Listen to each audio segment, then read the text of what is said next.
তো hi guys, কেমন আছো সবাই? আজকে সকাল সকাল চলে এসেছি দক্ষিণেশ্বর কালীবাড়ি। তো এখানে আমার কাছেই দিদির বাড়ি, বালি উত্তর পাড়ে দিদির বাড়ি। তো দিদির বাড়ি থেকে হঠাৎ কি মনে হলো, সকালবেলায় স্নান টান করে বেরিয়ে পড়লাম ফ্যামিলির সঙ্গে দক্ষিণেশ্বরে পুজো দেওয়ার জন্য। তো চলো তোমাদেরকে দেখাই দক্ষিণেশ্বর মন্দিরের চত্বরটা। ভিতরে তো দেখাতে পারবো না, মোবাইল অ্যালাউ নেই বা ফোন ক্যামেরা কিছুই অ্যালাউ নেই। তো চলো দেখো, আমরা এখান থেকে বাটা নেব একটা দোকান থেকে, আর ভিতরে গিয়ে পুজো দেব, তারপরে তোমাদের সঙ্গে দেখা করছি। চলো দেখতে থাকো ভিডিওটা।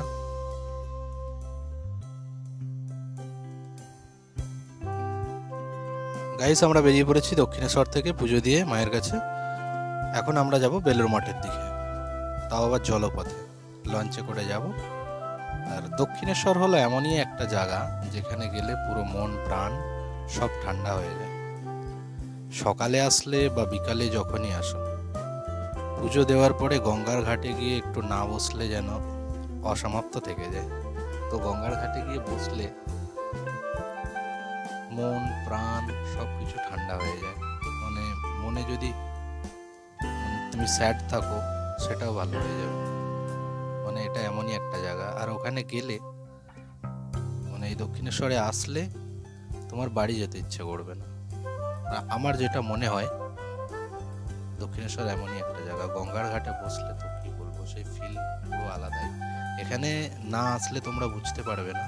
মানে যারা যারা এসেছো তারা অবশ্যই জানো, আর কেউ যদি না এসে থাকো অবশ্যই আসো।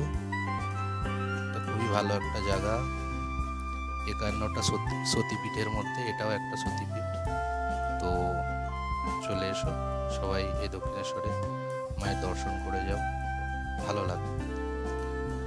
তো চলো আমরা যাচ্ছি এখন লঞ্চের ঘাটে, ফেরিঘাটে চলে এসেছি। তো ফেরিঘাট থেকে এখান থেকে লঞ্চ ধরে আমরা বেলুড় মঠের দিকে রওনা দেব।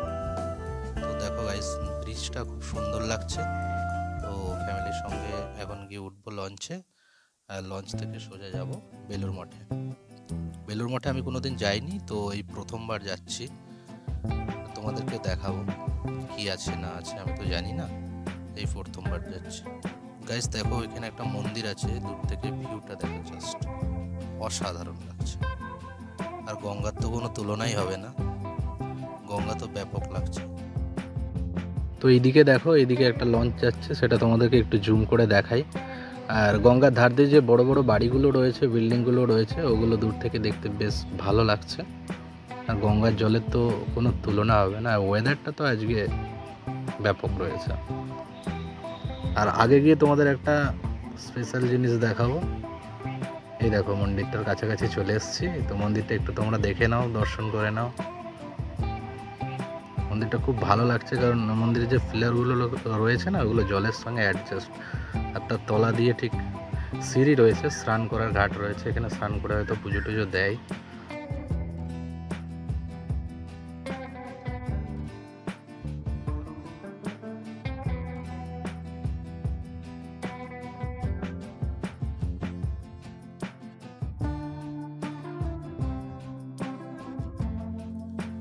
তো গাইস, আমরা পৌঁছে গেছি বেলুড় মঠ যাওয়ার যে ফেরিঘাট, সেই ফেরিঘাটে।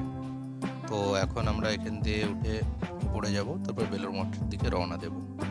তো চলো ভিডিওটা দেখো, আর আমরা যেতে থাকি। গাইস দেখো, কত লোকের ভিড় রয়েছে, মানুষ প্রচুর মানুষের ভিড় রয়েছে এখানে। মানে মিনিটে মিনিটে মানুষ ভর্তি হয়ে যায় লঞ্চে। তো চলো সামনের দিকে যাই, সামনের দিকে গিয়ে তোমাদের সঙ্গে কথা বলি।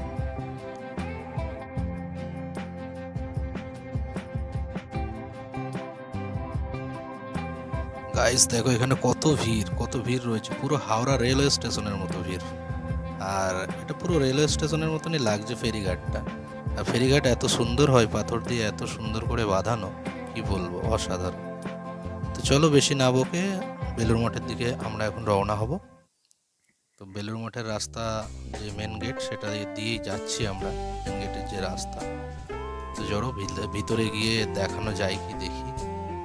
আর জানি না এখানে ফোন অ্যালাউ আছে নাকি। তো চলো সামনের দিকে যাওয়া যাক।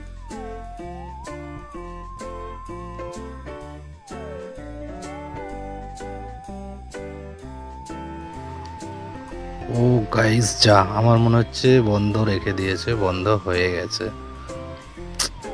ভাগ্যটাই খারাপ, প্রথমবার এলাম আর প্রথমবারেই বন্ধ। যা তোমাদের ভিতরটা দেখাতে পারলাম না, খুবই দুঃখিত।